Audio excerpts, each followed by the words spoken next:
Hi, good evening. I am Carlo Lorenzo, second year BS Applied Physics from ASAP Katipunan, running as USC Counselor for Sports.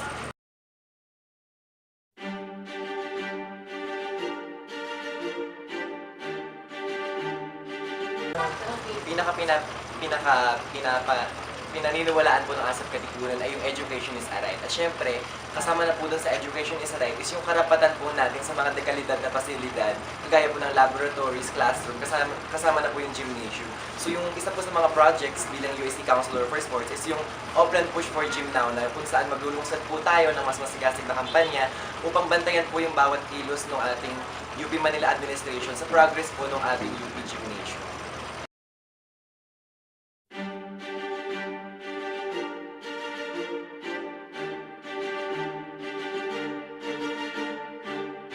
Si Teddy kasi inyo po yung pinakakumakatawan po sa plataforma kasi naniniwala po siya, kaisa po namin siya sa paglaban ng edukasyon po ay karapatan. At bilang yung plataforma ko nga po ay karapatan po sa dekalidad na pasilidad, kasama na rin po dito yung karapatan po sa edukasyon at yun rin po isa sa mga pinaglalaban ni Teddy.